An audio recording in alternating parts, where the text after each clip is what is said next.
Hey, so what's up? So, Kendrick Lamar, Good Kid, Mad City versus To Pimp a Butterfly versus Section 80 versus OD versus Kendrick Lamar EP versus. Damn! Man, if I had to rank these projects, I've been a Kendrick fan since, a Kendrick supporter since the Kendrick Lamar EP. I heard about Kendrick through a mutual friend over Twitter who lived in LA at the time. I'm from LA, so I have connections to LA just organically. So he had heard about Kendrick uh, based off a family friend or a relative or something like that. And Kendrick had dropped Kendrick Lamar EP. And I discovered Kendrick's music around the same time that I discovered J. Cole. So I think I discovered J. Cole a little earlier. I listened to J. Cole a little earlier. But they were both in 2009. And I remember being really, really impressed by Kendrick Lamar EP. And even today, that the Kendrick Lamar EP holds up with so many other projects that came out around that same time period. So for me, the Kendrick Lamar EP is gold. Um,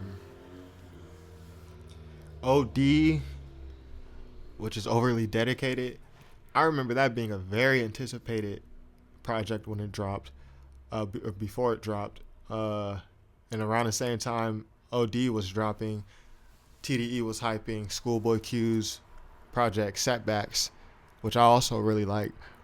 Um, but OD is really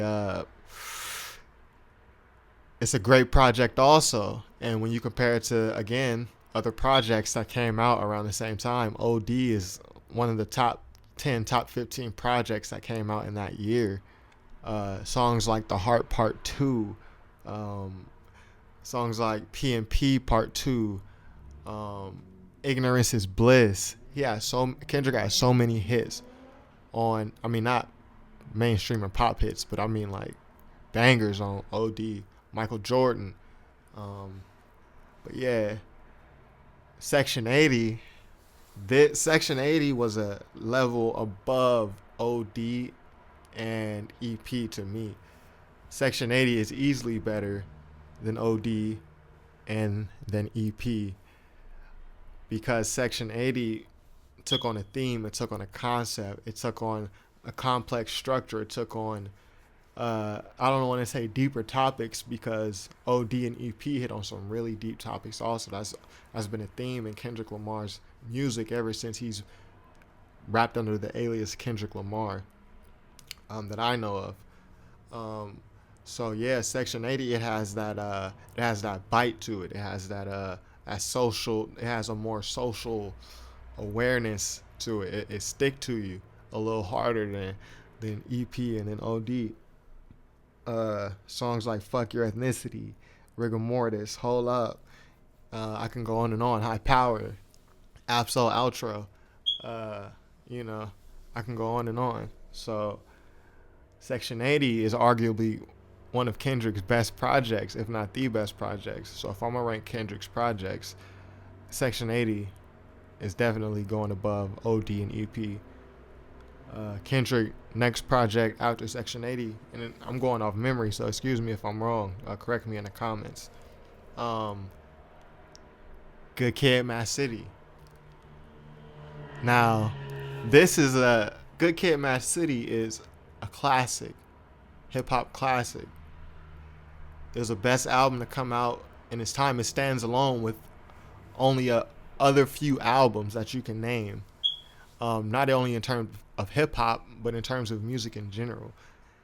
Good Kid, Mad City came out in 2012. From what I remember, Kendrick had the best album that year. Good Kid, Mad City. We talk about Backseat Freestyle. We talk about Sing About Me, Dying of Thirst. We talk about airplane flying over. Brief intermission.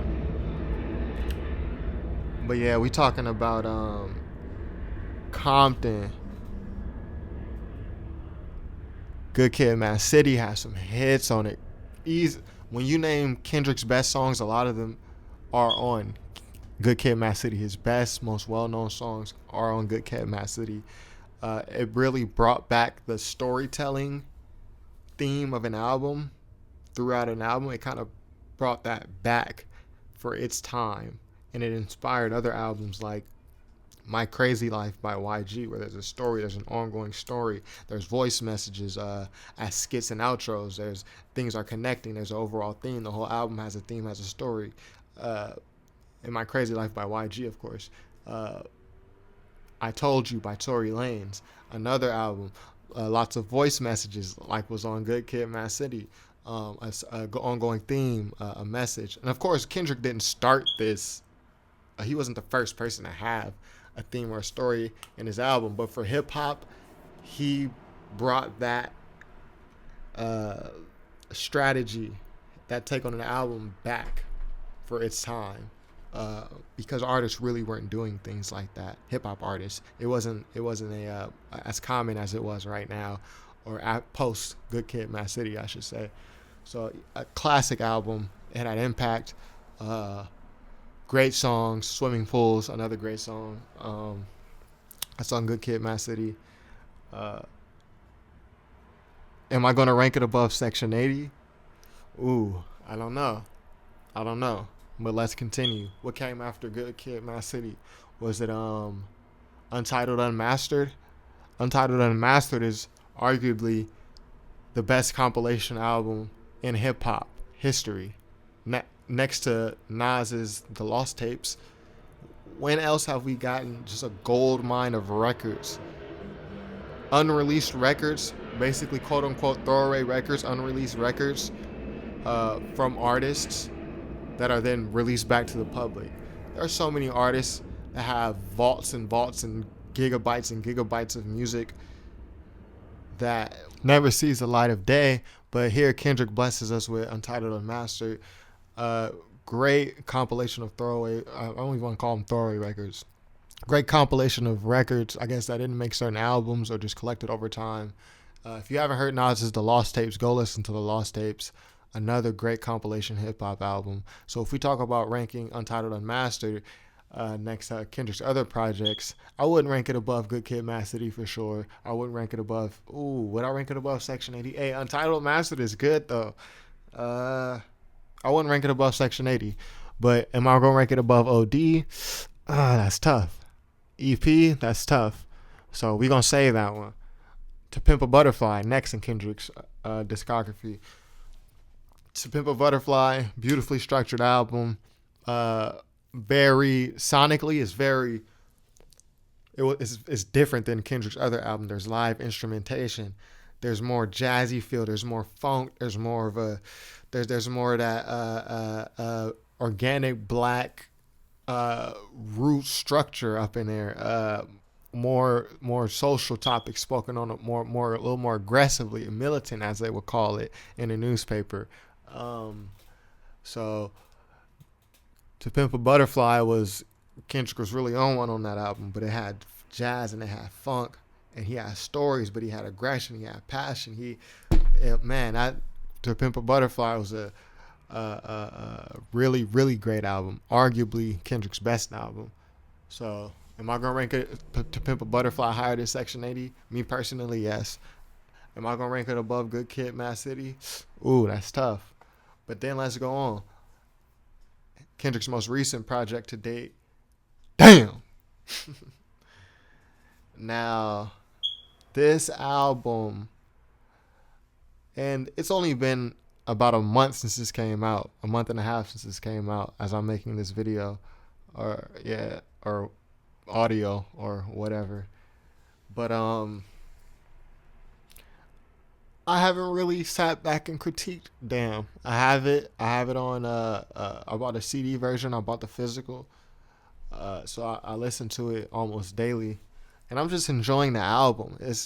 Sometimes it's good not to just judge an album and look at an album, with a critic's eye and just looking for things to right about. It's good to know you can just sit back and just listen to and enjoy an album. With Kendrick, I've been a fan since EP. I've been a supporter since EP. So like when he drop an album, I just enjoy it and I live with it. So damn, I would say it's a little bit early for me because I'm still with that album. I've heard it a lot of times, and I could give it a rating, or I could rank it, or I could rate it, but I'm not gonna do that uh, at this point right now because I'm still enjoying the album, still living with it. It's one of those albums, so I'm not gonna even rank that one right now.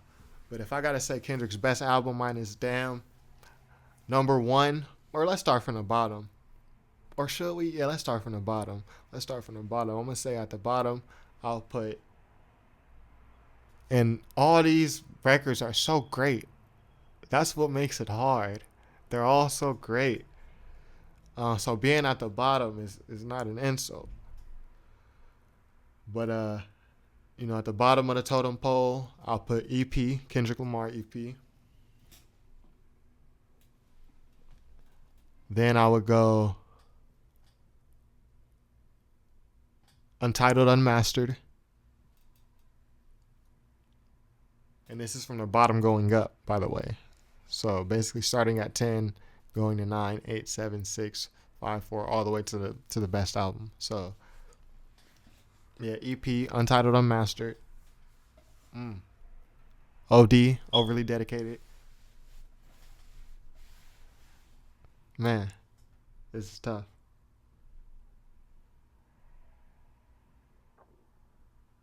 Because it's between Section 80, Good Kid, Mad City, and To Pimp a Butterfly now. But I'm going to just go by my personal favorite. I'm going to have to go Section 80,